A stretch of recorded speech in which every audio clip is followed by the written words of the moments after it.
when these things start.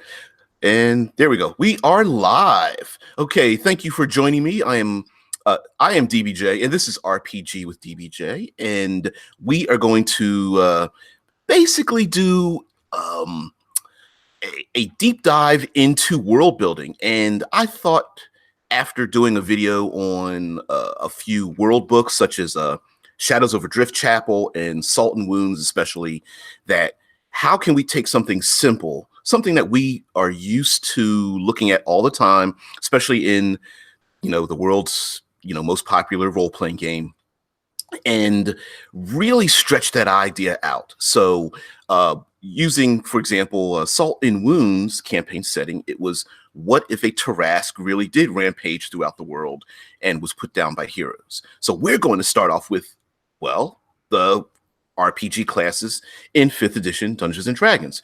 And we're going to start out with Barbarians, but I couldn't do it alone. I had to have some help. Thankfully, I have a co-host back again, Vince. Vince, please introduce yourself. Hello, I'm Vincent Shine.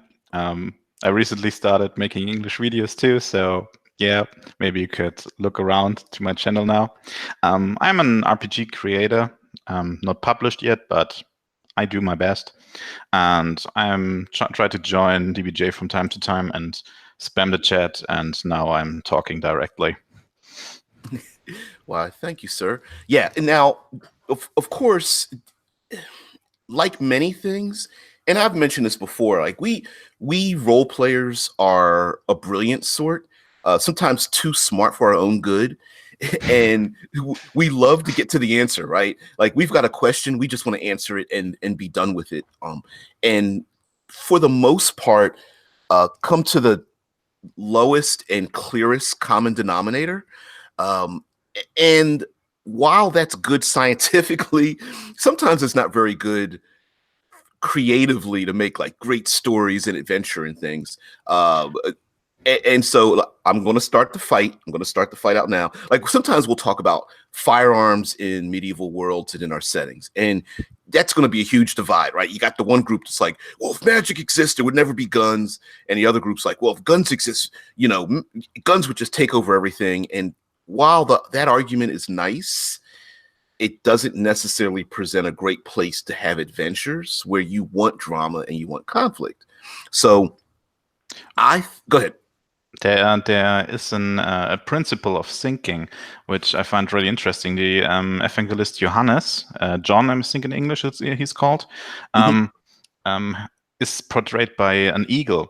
And this is because he has a circular motion when he thinks. He doesn't directly confront the problem, but he speaks about the problem, around it all the time, and gets higher and higher doing that. So he's not trying to find the most perfect one solution, but he tries to find all solutions and get better solutions through that. And that's a really cool idea for role-playing games too, and I think that's really encompasses what you're trying to do here. Yeah, of course, I didn't invest in it, but just to go back to like the idea of the Salt and Wounds campaign setting about the Tarask, right? The writer tried to, like you said, encompass all results, and then make a setting that would encompass that. Would people cut the meat off? Would they use the bone? Would there be aristocrats? And would the place become like a gambling den? And this evil city, would there be slavery around it? Would there be heroes who want to kill it? And having those questions, and then creating a world where you can explore the answers, I think, is far more dynamic than just coming up with the answer yourself and then washing your hands of the whole thing. So let's get into it. So I thought we would try to world build by taking each character class, and the idea here is that the character class, how its culture, how it performs, how it solves problems, would shape the world. And not necessarily, like, we could take a continent or an island or a community or something, but a large enough population that all aspects of life would be would be influenced by that character class. And of course, I'm going to start off alphabetically, so we'll start off with the barbarian. And of course, the one thing about the barbarian's feature is that rage, right? It's the concept of like losing control and battle. And so for me, the first thing that comes to mind are classic Vikings. Uh, there are many other cultures around the world, but I think the Viking really that Nordic Viking really seems to um, establish that flavor of what would a culture be like if they were controlled or able to harness their emotions, and why would they do that in the first place? Yeah, they're a good example of that. I would also add something like the Mongolians, even though they are primarily focused on horses and bows, and so they don't fit the typical D&D barbarian very well. But I think the culture based around strengths and conquering other countries and trying to use brute force to get you what you want. That's also a good culture to base this on, I think. Yeah, the I would say that the idea of harnessing like your adrenaline, your passion, your rage may come from the fact that life might be harsh wherever they live, and that could be environmental, right? It could be a harsh world where the idea of sitting down and concentrating on learning something in a more logical, pragmatic, maybe not pragmatic, but more in a slower pace might not be possible for the people. So, or it could just be societal, where there's been so much war and battle, and maybe people don't live long enough that the easiest weapon to pick up is your own is a stick in your own adrenaline. I would argue against in a complete different direction to Okay. make the circle here, Sure. because I heard that societies who live in harsh environments tend to become more intellectual because they need to overcome the environmental problems they have, while societies who live in relative luxury, like in jungles or where they have enough food all the time, tend to stagnate. Because they don't have to put up all the effort to gain what they need in typical day's work.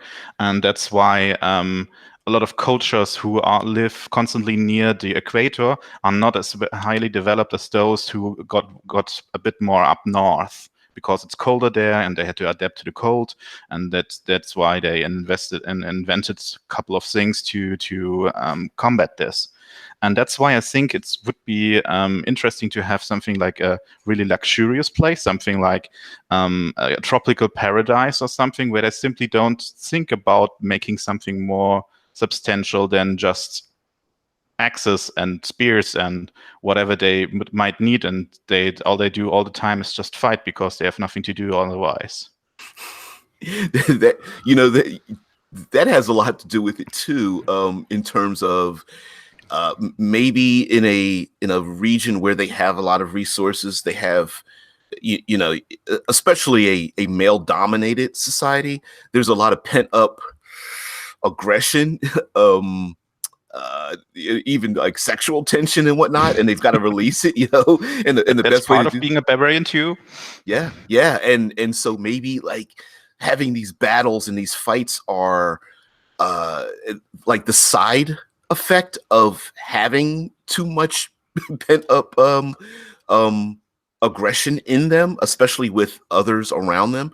If we want to relate this to animals, animals tend to have there are a number of mammals that battle each other for dominance over a region or breeding rights or something of that nature. And so maybe the people haven't progressed much further than that, especially when it comes Or to maybe you have something like animal people. yeah. We do talk fantasy and sci-fi. There's nothing preventing people from having some kind of magical or genetic relationship with Imagine something like the Lion King as with anthropomorphic animals, and simply the lions or the predator animals are the dominant race, and so that's why barbarians are the dominant class in this world. The Disney version of Barbarians, where the lions are noble and the bears like to rub their backs against trees, and the Why not? giraffes run in groups, as a group. Now, oh, go ahead. Yeah, that's all what I wanted to say. Yeah. Now, Dead Man, the storyteller, says female barbarians. Now, we could allocate, we could be stereotypical and allocate the females to the background, in relating it to our own culture, but there's nothing preventing female barbarians from having just as much or even more of an impact on this society, because they could, I mean, they could fight for breeding rights too, right? They if they have a desire to protect their children and the ability for them to breed, they would want to surround themselves with warriors that are protective and thought of as great breeding stock, strong, resistant to disease, that kind of thing. Maybe the females would be barbarians and the males would be wandering around, something like rangers. So most big groups are just females bonding together and protecting the family bonds, and that's why they go into a rage when they try to protect them. And the rangers try to find more resources or food or whatever, and are away all the time. Then that would make the females not necessarily, I was going to say homebodies. That's a terrible description. They may control the how a tribe moves, if it does at all, and then the men are more or less allocated to, like you said, exploring out, being scouts, finding resources, hunting for food. Dead Man, the storyteller, says Mama Bear-esque, which that makes perfect sense. Yeah, I made a character which was named this way. Yeah, and well, hell, just to bring it back to real life, aren't a lot of, isn't that a normal reaction for the mom to be like Mama Bear-esque, like to don't hurt a child, and a mom's strength and stats will just like double on you. You don't want to do that at all. It's the primal thing. Yes. That's something you want to protect, even if it's not the child. Sometimes it's also yourself. There have been cases where women just clicked out and beat someone. Yeah. So halfway to death. This happens. Now, what about the other character type classes in this world, right? So let's say there are hundreds of tribes, many that are led by females, maybe some led by men, who are trying to like splinter off and have had various degrees of success, whether they've been able to do it. Maybe the male tribes sometimes fail because of, say, infighting, but the female tribes kind of last a little bit longer. Maybe it depends on the environment or the race you are in. It could also be that some races or some environments just prefer to have female leaders and female barbarians, and others would have some normal male leaders. That could also happen. You could also have tribes who focus on horse riding and whatever, which we talked about, like the Mongolians, or sea travel like Vikings. Mounted tribes, and there's nothing saying that we have, like, the environment has to be singular. Like, it doesn't have to be only jungle or only cold mountainous regions or only plains. Like, if this spread over a number of environmental regions, there could be this desire that one group always wants to press into the other group's territory, maybe out of like overpopulation or dominance, territory. Maybe some of these smaller groups keep getting pushed out, like the jungle group keeps getting pushed out into the islands or the plains or something. Do we assume my idea that there is an abundance of food and resources? Yes, yes. I So they basically waging war is the main thing for most people to do because land is the important thing and not getting by and trying to survive. I would say yes. I would say that it's not the dominance issue is either to uh it it's a safety valve thing, right? If your community dominates more land, that allows your core group to live longer, right? If So you're something you want to be something like a Khan. Yes, really out of a fear of other groups, not a fear of the realm. Like the people living in the jungle, they're not afraid of living in the jungle. It's the idea of someone else taking their abundant resources, and so this just could be a societal dominance that they're afraid So of. so the struggle is safety and not survival. Correct, safety from others, Yeah. as opposed to now there could be the issue of since the barbarians are the dominant, I was going to say species, dominant culture, there could be a second tier group that does like the hunting gathering. Which So could be the Rangers. right, so they may just be you know, if your community has enough people to gather fruits, vegetables, livestock, and your barbarian types are this just there to keep your workers safe so they can easily go around gathering, gathering roots and seeds and that kind of thing.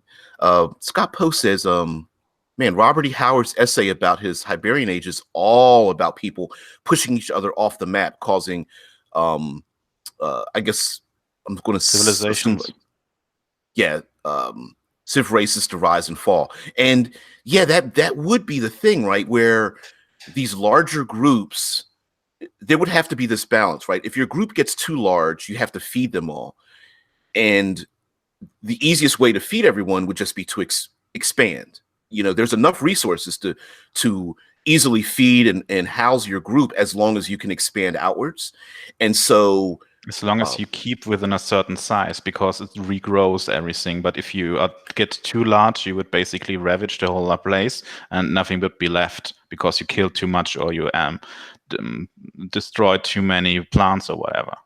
right, and so there could be a simple um, the mitigating factor might be, so for example, maybe the females kind of like a hive, an insect hive, where another female's like, listen, I want to be the queen, and me and my men are going to break off of this group, and that could be just a normal societal break where they want So to move off, but there's not enough space, for example, in the jungle, so they move off into the plains where there are other groups to combat against. You know what I mean? mm, So there could be this constant tug and pull of small groups breaking off to establish their own territory, to get their own resources, and those borders between the different regions are probably where a lot of the major conflicts, the smaller conflicts, will happen. Rather, groups of maybe 20 or 30 might be common across borders, whereas groups of 200, 300, 1,000 or more might be more common deeper into uh, like jungles or mountains or plains or islands or something of that nature. mm. Yeah, Deadman The question. Storyteller says Native Americans did that. Yeah, yeah, where the men would be trackers and they'd hunt and fight, and the women would move the tribe or splinter the tribes as needed. Um, So all tribes are somewhat nomadic because they don't want to burn all the resources at once. So they switch places from time to time, so everything stays in balance, yeah, for lack of a better word. And if yeah, you get too large, it gets harder to find a good place. yeah. Native Americans did that often, where they would follow the weather patterns. They would follow the hordes, the million plus hordes of bison, buffalo that would roam over the plains, and they would follow Oh, them this would without. also be interesting, to having something like a primary hunting civilization where the abundance of resources, simply there are tons of animals. Yeah, and maybe the migration of these animals, they could be flying animals, land-based herding animals. They would follow them around, and as long as they kept the herd, or at least stood near the herd, lived near the herd, they would survive. And maybe the herd can find like maybe the herd itself finds water, shelter, naturally moves away from natural disasters. Depending on the seasons, maybe. Yeah, so if they follow the herd, like the herd naturally moves away from hurricanes, earthquakes, fires, drought. Maybe it's just and so the barbarian tribes just follow them, and that's how they're able to survive, like in a symbiotic relationship. Yeah, it would be interesting to think about what all the other classes would be in this civilization, That because rangers we have covered. Something like clerics and druids should be pretty obvious, but I think they shouldn't be too dominant because you usually only need a couple of them for each tribe, maybe one or two, yeah, to cure diseases or whatever. Make sure that the nature stays in balance and stuff like that. yeah. Scott Poe says hunters are nomadic because their food is too, and that may be maybe other character classes would not just be useful for the things that they can add, but they have to be extremely nomadic in the way that they operate.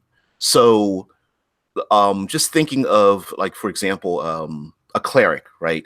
It, many of the classes I think would operate in what we would consider a shaman type of role. So there might only be one or two, or maybe one teaches other younger students to pass on the traditions. And then each of those character classes roams around with that particular barbarian tribe. So a cleric would, or cleric slash druid, which might not for us gamers, we might think there might be a difference. For them, there would Yeah. probably be no difference at all. But to bless the tribe for seasons, and for the equinox, for hunting, like you said, bless them because a disease starts to rampage to devastate the tribe. As long as the cleric's powers are relatively reliable, I think you would probably only need no more than a handful. Yeah, that's the thing why they don't get powerful, because clerics or religions in itself need to bond together to get powerful. And if each tribe only has a couple of them, it's hard for them to even communicate without using some kind of magic or whatever. So it would be hard for them to bond together and form something stronger, which could rival the barbarians in their dominance. Absolutely. And also, I would think that the way they live, since most of the communities would be very nomadic, that some classes require resources, right? So, for example, a wizard. Yeah, the I'm just wizard taking would be the fucking hardest class to play in Yeah. this setting. Yeah, you would literally have to keep gathering resources to do your magic everywhere you went, and so You would need to be a trader to constantly move from tribe to tribe to gather knowledge and your components and whatever you need to cast your spells. It would be super hard. You would basically be a nomad. Now I could imagine there might be small enclaves of other character classes, maybe a region where a group of druids live, let's say in the mountains, and nomadic tribes pass by regularly to gather knowledge or blessings or something. And that might be possible, where some of the character classes are not nomadic, but everyone else is. So Yeah, you would have to have some really good place for you to be able to do that. Maybe in Harbor City, yeah, where ships take off, and that could be a place. Something like an oasis in the desert. yeah.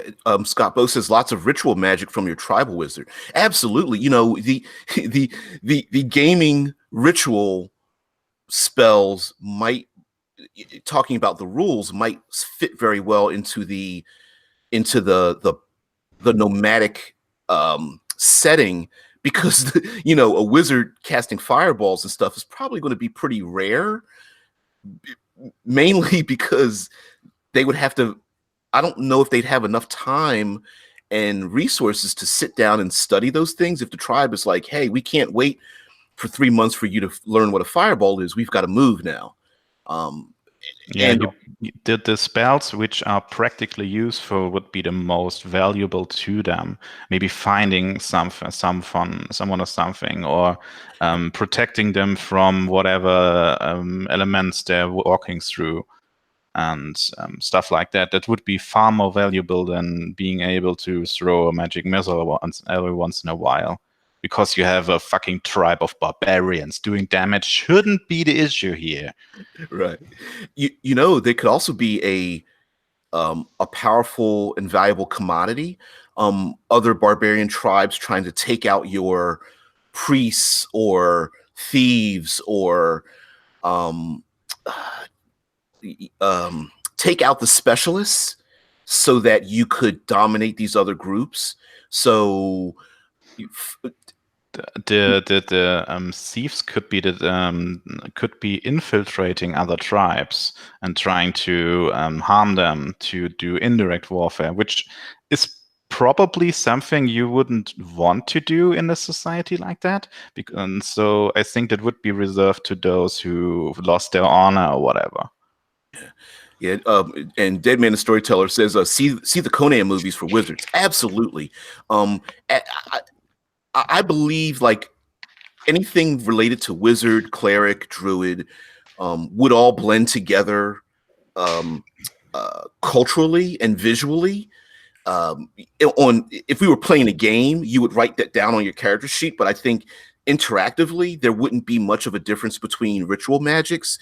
The difference between the elemental magics probably would just blend all the way across, and it could be that these are people who are grabbing things in the environment and using those things in the environment to use their spells. So I'm sure they'd have like they would find leaves and elements and the wind and fire. I would change the mechanics for material components so it's not something specific, but something you could find in the environment. So they have a constant need to go out and collect these things, which would make them vulnerable again, which would be interesting for some plots. Maybe someone kidnapped the druid. It always reminds me of Asterix. Do you know Asterix and Obelix? Yeah. And they have Miraculix, the druid, which can brew the potion. And that's basically the plot of a lot of stories there. The druid got kidnapped again. That would in and of itself turn the magic component system into its own reward system. So an example would be a wizard character, or even an NPC, but I would probably be better for a player character, can cast a lightning bolt or fireball, but the whole goal may be to find the resources, the components to cast the spell you need to maybe protect your tribe or something. Yeah, or you could redo the scroll system. So some components would act as scrolls for specific spells. So you basically have to find a specific stone to cast your lightning bolt once in a while. And you normally can't really get the formula for it. You can't write it in your spell book such easily. You would need to find some other spellcaster who has it and then steal it from him or acquire it somehow. But with these components, you could make a scroll and use it. So you would basically had a little quest to get these components which act as scrolls. Yeah, scrolls and potions, if you reskin them, I think might be a huge part of these cultures, right? The shaman in the group may know the location of a special type of herb or a type of mineral or a hidden stream that is able to do something to benefit the group or what have you. And maybe that's how so-called magic items are found. They're all basically like one-shot magic items or very temporary things that this nomadic culture would quest for use. Mm.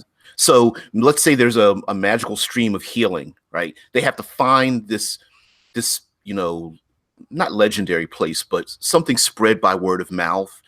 Maybe some of these things are only available seasonally. So the winter snows have to melt first before they're able to find a certain type of flower that blooms in the springtime or something. And then they find those flowers, but they only bloom for a week and then they're dead. And then they have to move on to find something else. So that could very well be a thing, Also, which brings me to an interesting question. Is trade a thing? And if trade is a thing, do we have a currency? Wow. I would say no, a barter system for me just seems to it seems the most synergistic, trading But chickens for it's so hard to do in a it. role-playing game. It is because everyone wants to know how much something is worth, right? Like Yeah. you can't use a chicken, 3 chicken rule because that just You could trade in something like oxes or whatever, but well now for most nomadic tribes, having animals was the main thing. That was the thing they traded with. Because that how much livestock you had would indicate how wealthy you are. yeah. So something like having a tribe wealth stat and using that for trading would be an interesting thing because you had something to protect too again. Livestock is hard to protect, especially if it gets large enough and hard to feed. Yeah.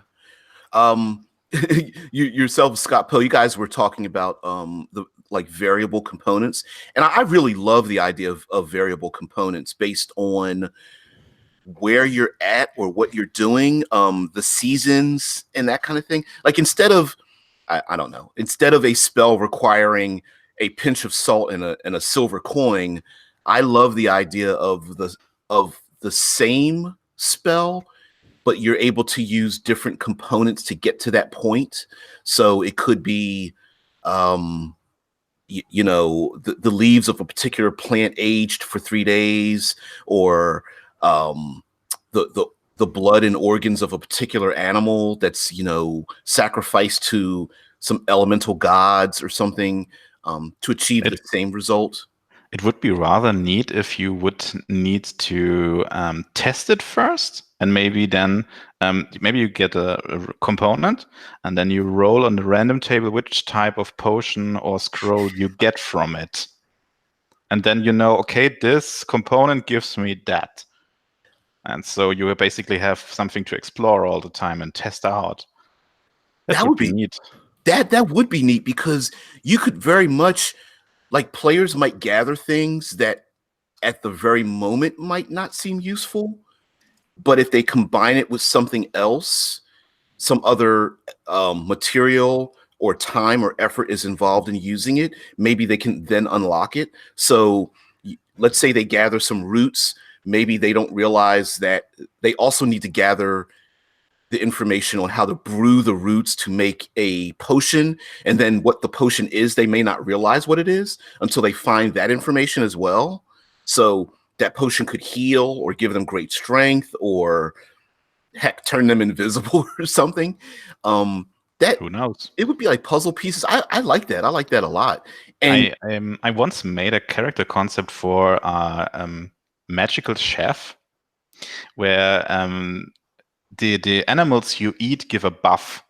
So you could basically say that if you kill a monster, even if it shouldn't normally have resources or some stash of coins or whatever, you could harvest its organs and maybe use that for your component system.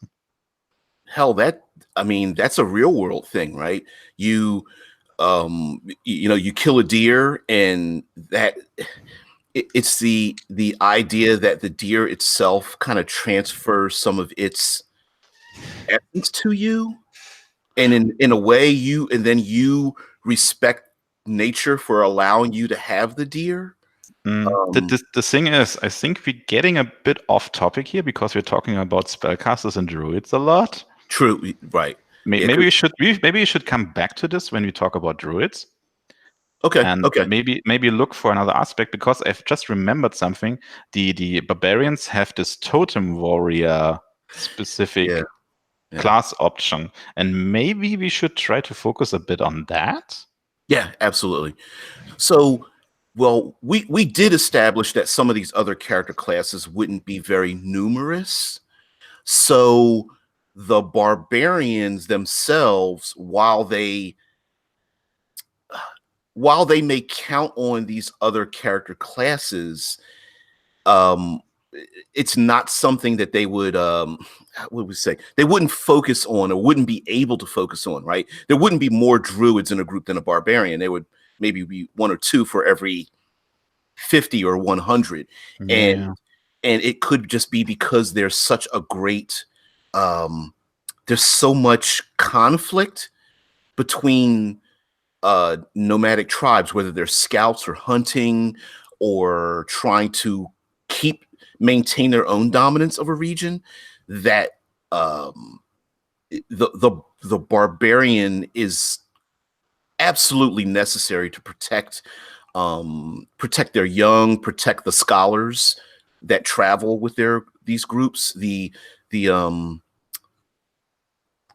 transition of verbal history would also be important, and the barbarians are needed to protect those individuals who hold that Yeah, verbal the knowledge. bards would be pretty good for that, for example, to Yeah, tell the yeah. stories of the tribe and stuff like that. Hmm. I also thought about if fighters would be needed in the setting, and I think pure fighters would be super rare, but something like multi-class, so that they could use other weapons, maybe specialize on specific weapons, or try to learn to fight with better armor when they find some, or something like that, would be reasonable. But pure fighters should be rare because there's simply not a need for them if you got so many barbarians. Yeah, there might be a fighter might almost be like a sorcerer, and follow me on this. It could just be a quirk that someone is born and learns to fight as a fighter would rather than a barbarian. And it may not be something that is taught. This could just be a quirk of um of learning. Like, for example, there may be someone in the tribe who, I don't know, practices with their spear and bow and their dagger and fights in a different manner. And while that skill type might not be very common, it might just be something that they're known for, but it would be very hard to spread that knowledge to other people. So a fighter might just be it might So be a natural born talent, a prodigy, something like that. right. The male ranger who or the young men are supposed to go out and be scouts, acting as, like, rangers and thieves or something, or rogues. And this one individual's like, no, I want to protect the women or something, but he's not a barb. It just might just be a personality. What also you could try to do is having all the barbarians also take a couple of levels. I'm not sure how many levels you need to get a fighting style. I think it's 2 or 3. 3. Mm-hmm. And if you get the fighting style, then you end your fighter career. So each tribe could specialize in a specific fighting style. So, for example, one tribe carries around huge shields and the other tries to use bows mostly, or use double weapons or whatever. And that's how they do it mechanically, that they try to start a tradition that way. Maybe they transition slowly but surely into having fighters as a main class, but they're not quite there yet. Yeah, and now we also really didn't bring up the point of the social importance. So each we have cultures that find certain things far more important than others. So it could be the barbarian, air quotes, rage might be valued as a cultural thing rather than a useful thing. You know the the um the dispassionate fighter who has very great skill, people might just shrug that off. But the person who's able to really harness their that inner drive might be seen as someone who's more tied to nature. More vital, more Right, aggressive. right, and that might be seen as something that's very culturally not just wanted, but uh, it's almost like the difference between dark hair and blonde hair. Like its effectiveness might not be different, but its importance to culture might be different. Yeah, Right. there is a thing where when other cultures see us Germans, they oftentimes tell that we are cold, that we don't show emotions and stuff like that. And I think this could be a similar thing with fighters, that they are not passionate enough for the general populace. You need to have passion. You need to have show your emotions. You need to show what you think and feel on the outside instead of the inside. Yeah. And so that might be the possibility that there's nothing stopping fighters from existing. It, in a physical sense, there just may be something culturally different. So maybe when maybe some of the men who try to break off from these tribes, maybe they start to fall towards a fighter skill set. But when they're able to join in with these nomadic groups and they're in a more of a family grouping, the barbarian skill set starts to rise out of that. So, like you said, Mhm. they could start out as fighters, um, like lions on the on the Serengeti or something. Like it when they're alone, they in order for them to survive on their own, maybe they start developing these other skills, these roguish skills, these ranger skills. But when they start getting with a larger group, they're able to develop the more barbaric skill set, which is what they want, right? They want to be embraced by the maybe the matriarchs, the females of the that are leaders of these larger nomadic groups, and they want to be drawn in and tap into that emotional side, and that could be taught, right? That could be a thing where the elders teach the young ones to let go of their pragmatic side and allow their emotional side to come out, because technically game wise that does work, right? It makes them resistant to the damages of the world and the beasts that they fight, and to eventually um, embrace the totems that they may eventually become. And you can't do Yeah. that as a fighter, right? I'm Never, currently looking at the primal path, which are the subclasses for the barbarian. mhm, mhm. Um, and they have the totem warrior, the zealot, the storm herald, the berserker, the battle rager, and the ancestral guardian. Yeah, And the totem warrior could be an interesting thing because they could be something like a hybrid of the shaman and the barbarian. So maybe a lot of tribes wouldn't even have something like a caster, but instead a couple of totem warriors. yeah. And the the need for so many people in the tribe to basically be able to pick up a weapon and fight might not allow them the luxury of the pure, like the other pure classes. We need a shaman, but that shaman needs to be able to fight, right? We don't We they can't may protect this little sissy here. We need to go in and fight. And if he can't protect himself, he's not worth protecting. right. Now, let's think about some of the adversaries they would have. I think this Animals. definitely lots of animals, maybe the nomadic tribes. Um, Dungeons and Dragons has a lot of like giant-sized and dire versions of animals, and Yeah. it could be that the nomadic tribes also keep the proliferation of these aberrants in check, these monstrosities in check. So if they didn't travel around and fight these things, they would grow out of control. Um, Maybe there's something like an old civilization which used to be much more powerful, and now they are undead, and Ooh. I mentioned something like the Romans, Mhm. and so they have organized armies and whatever, but they are undead. And I try to reconquer the world maybe, and they have to constantly keep them in check and rage into their ranks and destroy them again and again and again to keep them in check. Well, we've always used the idea of a lost culture, lost kingdom. So what if the pinnacle of society, that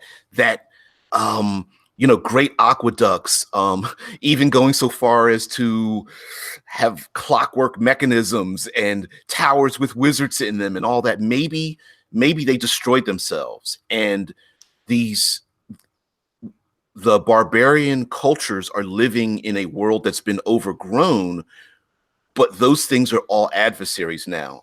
The undead hordes, the It's all the corrupted. It's all bad, right, gone bad. If you try to use it, you would get zapped or whatever. yeah, Maybe you just don't know how to use it, but in a culture sense, you would never do that. yeah, or maybe um the classic player character desires in the past always end up becoming the adversaries we fight today. So for example, a wizard, um everyone in the past thought wizards would just be, I'm going to be Gandalf, but instead they become like the Nagas and the Harpies and the the aberrant creatures that they're fighting today. And so these barbarian cultures never want to return to that because they already saw what happened.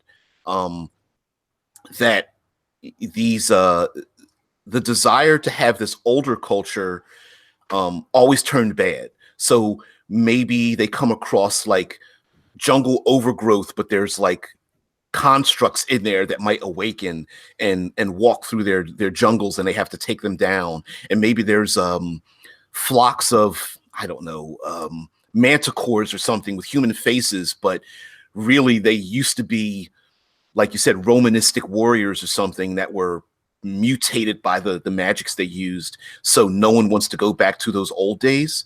Uh, it could even be that, like Conan, it was assumed that basically wizards were automatically evil. Like, Yeah, that's what I thought about too. yeah, That's the reason why there are so few of them which work together. In something like Conan, you could never have an ally which is a wizard. This yeah, would simply not happen. right. And maybe if you are a wizard and you want to play this game in this setting, then you would have to hide the fact that you are a wizard. Yes, yeah. I mean, it could be. We could go back to the classic Conan isk type of thing where these barbaric cultures are wiping out the classic wizard with the spell book or the paladin in the silver armor because they know what the results would be because they've destroyed this world. It's the it's the post-apocalyptic nomadic world, and they're Mm, traveling through this broken, the overgrown and destroyed portions of this world, but there's these things that crop up every once in a while. And so the ones who want to portray the classic wizard, the classic paladin or something, um might be hated, or even if they're not hated, they are suspicious of them. And now we could have small little communities that are trying to or using some of these things. Like maybe the nomadic tribe comes across what used to be an old fort, and there are people living in the fort, and they're living with a castle tower or something, and that might be the oddity. That might not be the norm. Uh, mm. There's also the possibility of using something like science fantasy.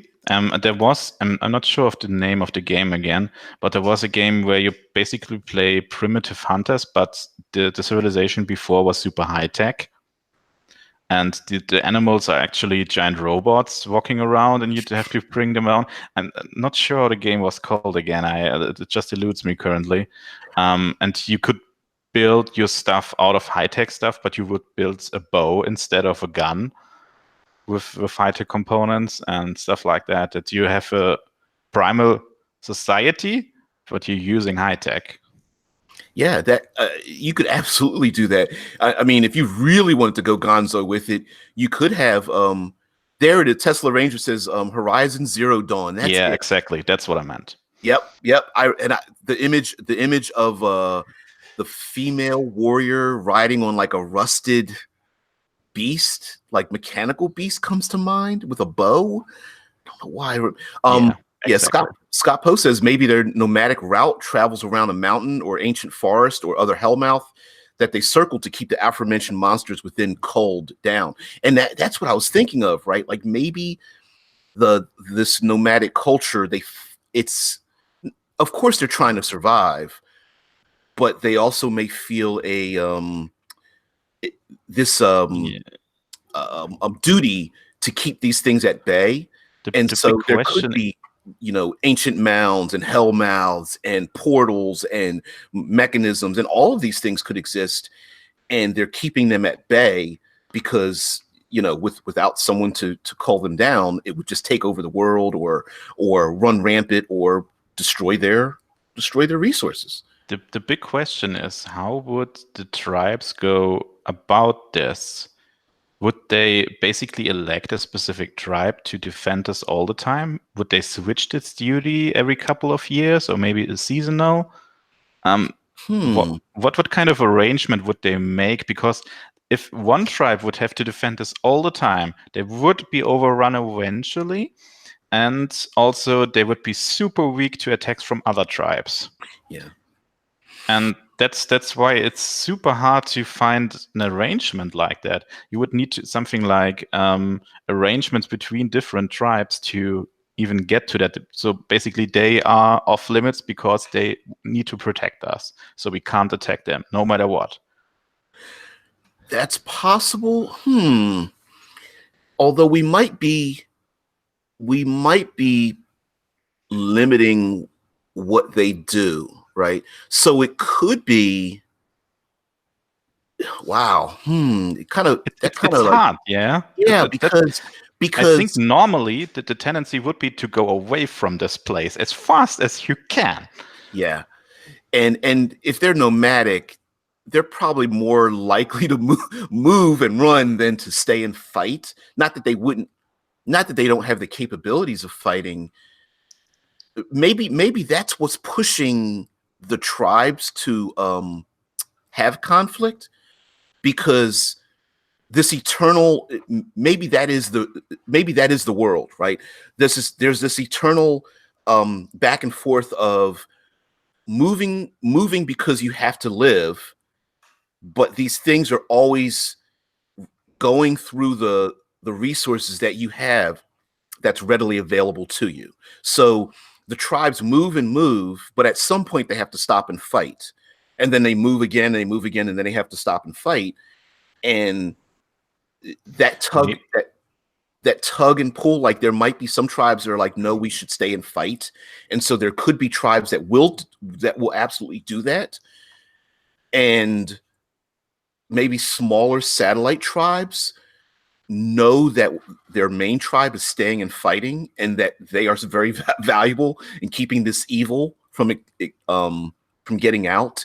And if enemy tribes take out the satellite tribes, then the tribe keeping the evil from getting out can't do what they're doing. So that could be the conflict, where the conflict comes in. No one has sat down and decided this is what we're going to do yet, and that could be the case of where the adventures come from. Yeah, or you go really pragmatic and simply say that killing them and looting them is really valuable. So you can't do it all the time, but sometimes it's really good because you get really good components. Maybe they have really good weapons that you can use, but they will crumble after a while. Maybe they have riches in their ruins or whatever.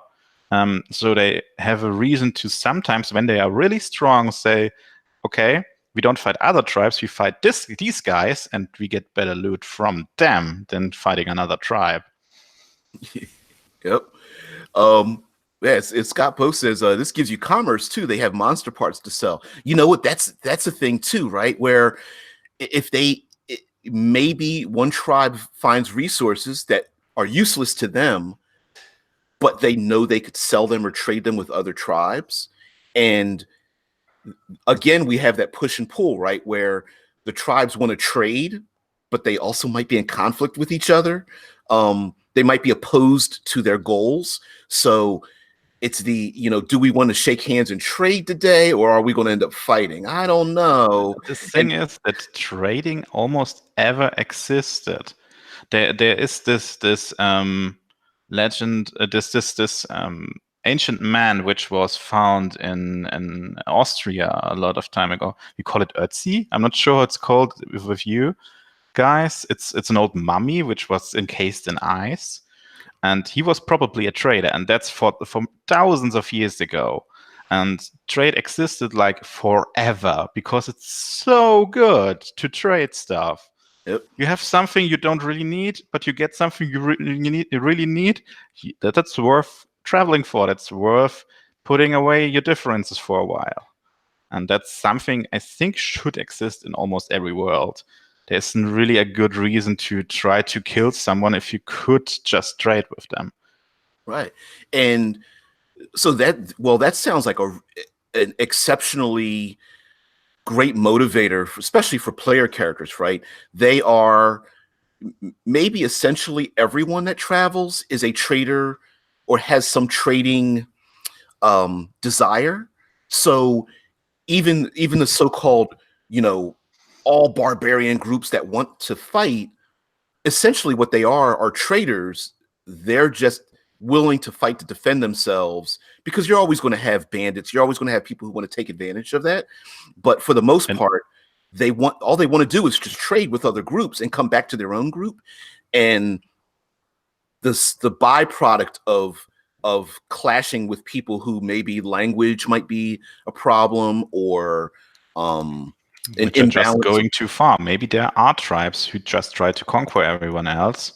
Maybe it works for a time, and then sometimes they will lose, and then they will starve, or maybe the other tribes we've traded will have superior technology at some point. It will be a struggle, but I think at least some tribes, at least I think a good amount of them, should trade. It should be a normal thing. Yeah. There's a this I know we like to bring this up a lot, but Blades in the Dark has the the crew gang mechanism, and they also have the mechanism where you have relationships with other gangs, and if you wipe away the serial numbers, this would work very well in this setting, right? The player characters want to establish relationships with these other tribes, but the better a relationship with 5 tribes, the worse their relationship is with 10 other tribes, right? You're establishing trade with one group, and another group gets jealous, or they feel like they're being pushed out of their own trading and such. So you could have this idea where the PCs are trying to go out, raid these ancient tombs or whatever, cities or what have you, survive in this world, move their own nomadic tribe around for safety, maybe follow a herd at the same time, establish trade with other nomadic groups, and then avoid the bandits that want to take advantage of all the things they're doing while they're doing all of that. So yeah, you could also take something like coin, and for those who don't know, a coin in Blades in the Dark is the typical bag full of money. It's basically a really great amount of money which you can use to trade. You don't use it for everyday stuff, but for really important stuff like hiring people or buildings and items or whatever. You could basically say each livestock is a coin, and use that as currency for when you try to trade something really valuable in. maybe you find some armor or weapons. Imagine a nomadic tribe having a smith is really hard. Yeah. Something like weapons and armor should be super rare and valuable. And that's something you could trade for maybe maybe 10 animals or whatever. Yeah, you could. Something went through my mind where you can go really gonzo with this and have these barbarians in like walking around like skyscrapers and airports and like downed planes and those kind of things, and they're just like riding on their beasts. I don't know. They could be two-legged bird-like animals or lizards or something like that, and the PCs are like scouts and they're fighters and stuff, but they just live in this world that's just been overgrown and rusted. And of course we would all have to accept the fact that if you had these destroyed high-tech items that no one really knows how to bring them back, because yes, logically someone somewhere would know how to read and write and that kind of thing. But if we just accept the fact that there are no firearms, but these relics of the past exist, you could have some fun with it, with destroyed highways and rusted oil tankers sitting in the middle of bogs or something. Well, something like that is the Numenera setting. Yeah. See, that's how this works. They have firearms, but they simply have no means of making ammunition. So they work like artifacts. So you shoot them a couple of times, and once you're out of ammunition, you can basically throw them away because they're useless now. Yeah, that would be great. Yeah, Deadman says steel would be extremely rare for nomadic tribes since they would not have access to forges. Yeah, and that sounds like a mission in and of itself, right? Maybe there's word that a forge really does exist somewhere, that someone created, and these other tribes are trying to find it. Or this would be a good place to fight over. Maybe there are specific places there are forges, or maybe mountains where there's lava or stuff like that you could use to forge. And this is a great point of conflict. Whoever controls these can get metal and iron and stuff. Oh my gosh. Yep. Ooh. Yeah, that's why she's about to leave out.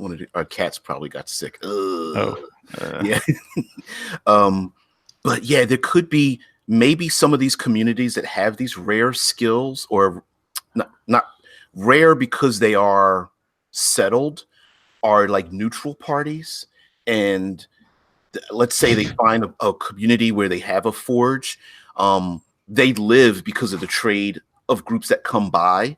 So they need food. They need some kind of resources, foods and veggies. It sounds like a game of Civilization to a certain degree.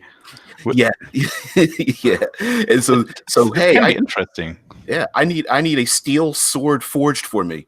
Okay, well, we need, and then they start listing off the things that they need. So then the PCs go out to gather those supplies to bring back the trade for the sword that's going to be made, finished in 3 weeks or something, right? That could be the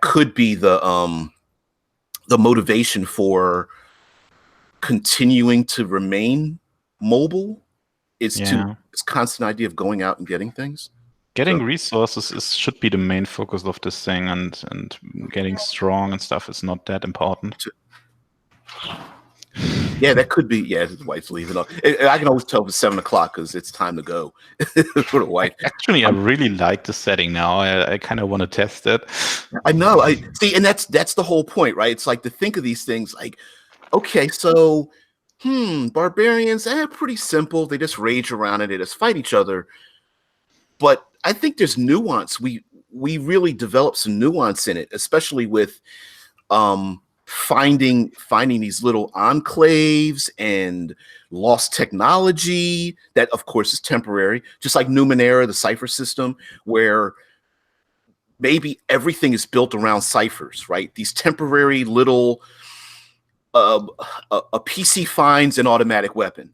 It only works a short time and it's done. They know it's done. Okay, you throw it over their shoulder. They find something else. Maybe they find they happen to find an iPad that just happens to have slight battery life left in it or something, right? Or a radio tower that works. They have shit like that in Numenera. Yeah, yeah. There are artifacts, and there are artifacts who shoot laser beams, and there's an artifact who's called Imager, I think, which is basically like a Polaroid camera. It's the same thing for a primitive civilization. Yeah, so I think that would absolutely work. Where, sure, everyone, and of course you have to have the buy-in, right?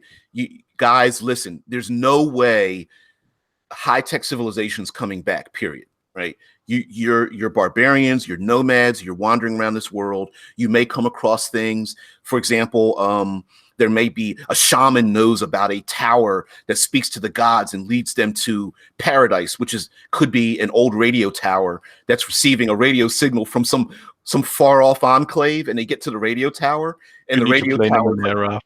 Yeah, you need to play Numenera for real. Yeah, they get to the tower, they find out, oh, it's so many miles away, and someone's like, like, is there anyone out there? Is there anyone out there? You know, and then the PCs have to find their way to it, and then they come across all the conflict. They go through the weather and all this kind of business, and they've got to convince their nomadic leader. They're like, no, we have to go south because that's where the herd's going, and the PCs are like, no, we need to go north, and like, no, but the winters are coming, and you know, I love that conflict, that tug, that push and pull, and that would just be so awesome.